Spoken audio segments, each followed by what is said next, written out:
साथियों, माननीय लोकसभा अध्यक्ष पधार रहे हैं।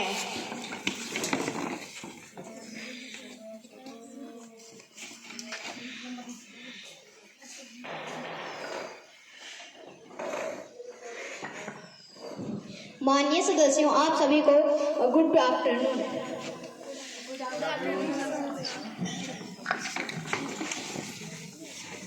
मैं आप सभी का युवा संसद के सत्र में स्वागत करता हूं और मुझे आशा है कि यह सत्र फलदायी रहेगा। हम आज के सत्र की शुरुआत हमारे नवनिर्वाचित सदस्यों की शपथ या प्रतिज्ञा के साथ करते हैं। मास जी महोदय, कृपया शपथ ग्रहण करवाएं। धन्यवाद महोदय। सुश्री अंबिका, जो हिमाचल प्रदेश के मंडी संसदीय क्षेत्र से निर्वाचित हुई हैं, शपथ लेंगी। महोदय, आप शपथ ग्रहण करना चाहेंगी या प्रतिज्ञा? मैं शपथ ग्रहण करना चाहती हूँ। महोदय, आप किस भाषा में शपथ ग्रहण करना चाहेंगी? मैं हिंदी भाषा में शपथ ग्रहण करना चाहती हूँ।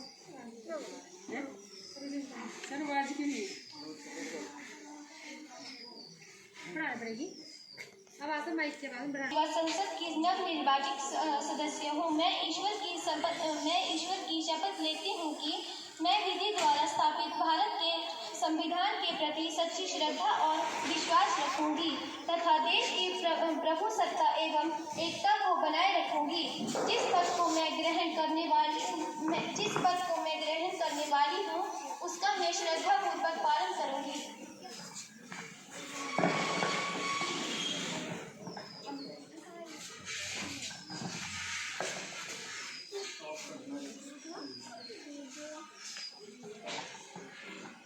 अब प्रधानमंत्री जी सदन का परिचय नए मंत्रियों से करवाएंगे।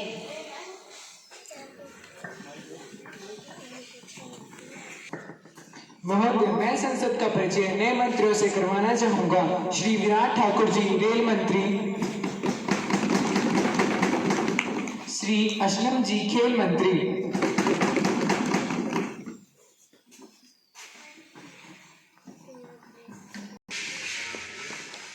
Welcoming the foreign delegation, honorable members, I have to make an important announcement on my own behalf and on behalf of the honorable members of the House.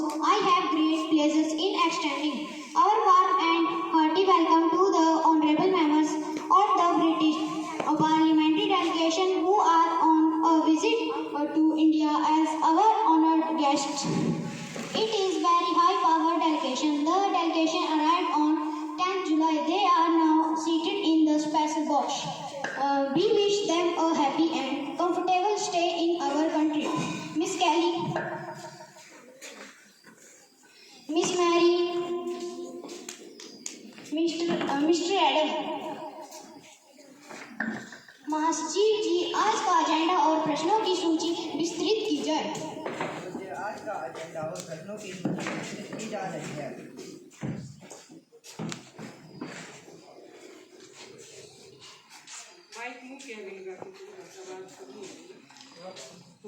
प्रश्न संख्या 201।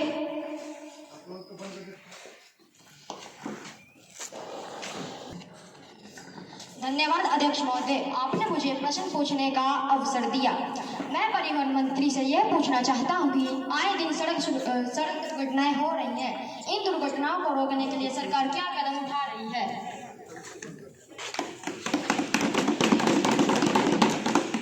महोदय, आपके माध्यम से विपक्ष को बताना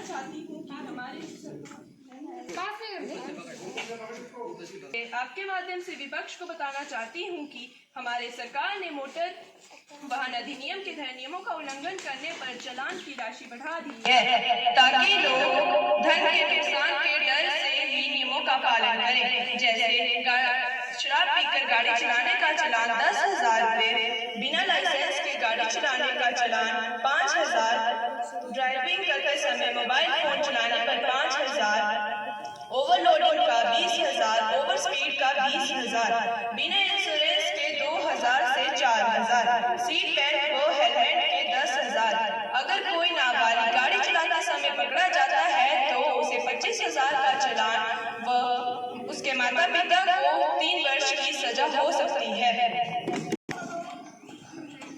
अध्यक्ष महोदय, मैं आपके माध्यम से पर्यावरण एवं वन मंत्री से यह प्रश्न पूछना चाहती हूँ कि प्रदूषण की समस्या दिन प्रतिदिन बढ़ती जा रही है। लोग पर्यटन स्थलों पर जाकर गंदगी फैला रहे हैं। पर्यटन स्थल गंदगी का ढेर बनकर रह गए हैं, तो इसके लिए सरकार क्या कदम उठा रही है? माध्यम से यह बताना चाहती हूँ कि हमारी सरकार ने यह नियम बनाया कि सभी छोटी बड़ी यात्री गाड़ियों में पिन टैग लगाए जाने चाहिए ताकि कचरा इधर उधर ना फेंका जाए, बल्कि उसका सही तरीके से निपटान हो सके। उल्लंघन करने वाले को 1500 रुपए का जुर्माना लगाया जाएगा।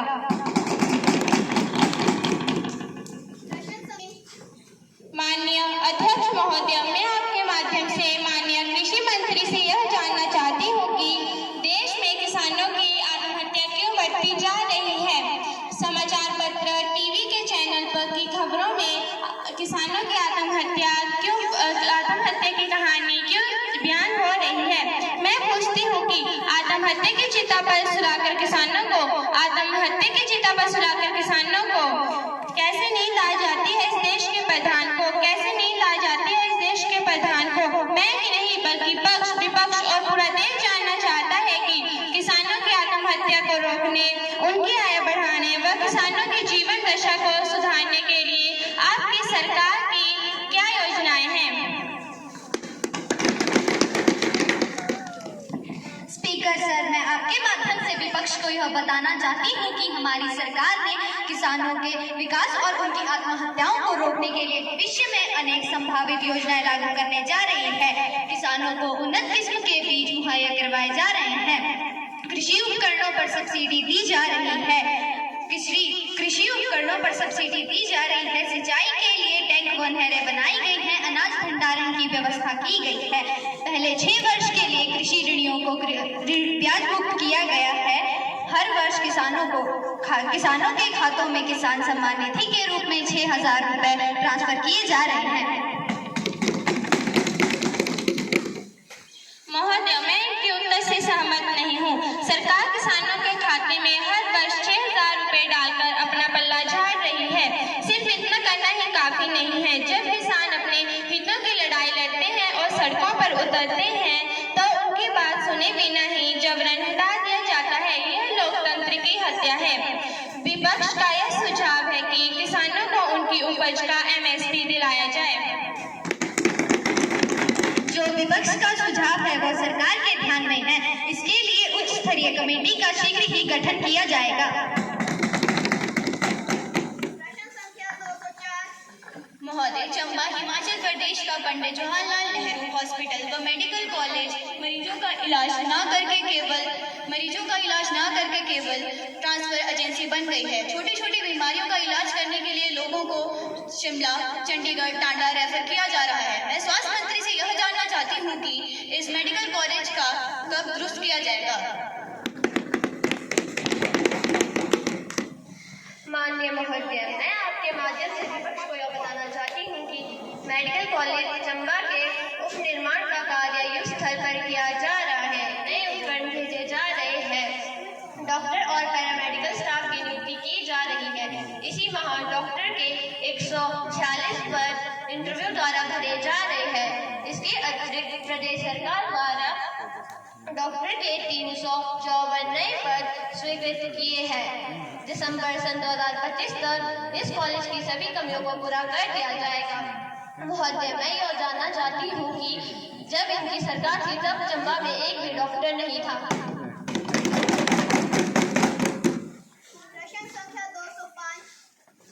महोदय, मैं आपके माध्यम से माननीय गृह मंत्री से यह पूछना चाहता हूँ कि देश के चुनाव में सुधार करने के लिए सरकार क्या कर रही है। आप ये नारा देते थे कि एक देश एक चुनाव और एक संविधान, परंतु आप चुनाव प्रक्रिया में कोई भी सुधार नहीं कर पाए हैं।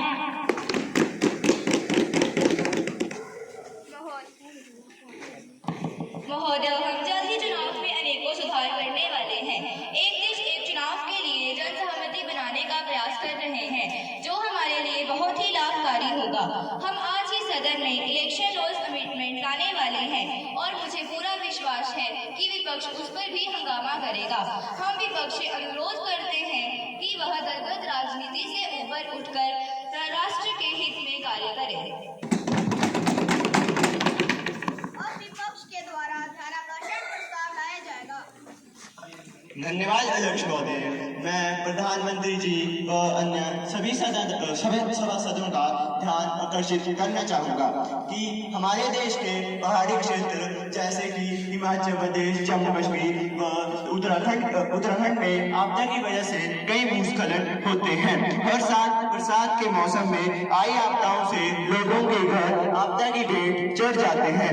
लोग अपनी पूरी उम्र की कमाई से हाथ धो बैठते हैं, साथ ही अपनों को भी खो बैठते हैं। हाल ही में हिमाचल प्रदेश के मंडी जिले में बहुत दर्दनाक घटना हुई है। इसके लिए सरकार क्या कदम उठाएगी?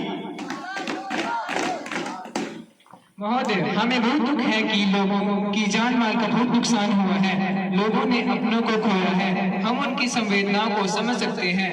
हमारी सरकार उनको मुआवजा देगी। उन्हें सार्वजनिक भवनों में शिफ्ट किया गया है और लोगों को 5,000 रुपए किराए के रूप में भी दिए गए हैं ताकि लोग किराए के घरों में रह सके। राहत सामग्री राहत शिविरों में पहुंचाई जा रही है। अध्यक्ष महोदय, मैं प्रधानमंत्री जी के उत्तर से संतुष्ट नहीं हूँ। क्या मैं इनसे एक और प्रश्न कर सकता हूँ? धन्यवाद अध्यक्ष महोदय। मेरा प्रश्न है, साथ ही विकास की रफ्तार की वजह से सड़कों के 4 लेन की वजह से भी लोगों के घर खिसक रहे हैं। इसके लिए सरकार क्या कदम उठाएगी? महोदय, हमारी सरकार सड़कों के विस्तारीकरण का कार्य कर रही है।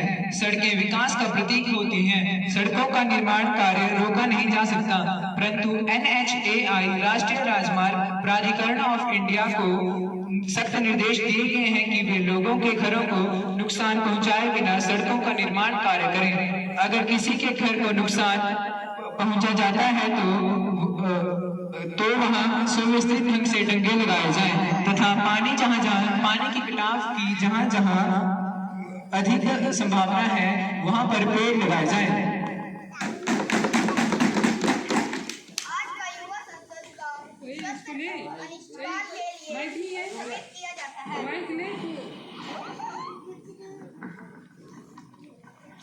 आज का युवा संसद का सत्र अनिश्चितकाल के लिए स्थगित किया जाता है।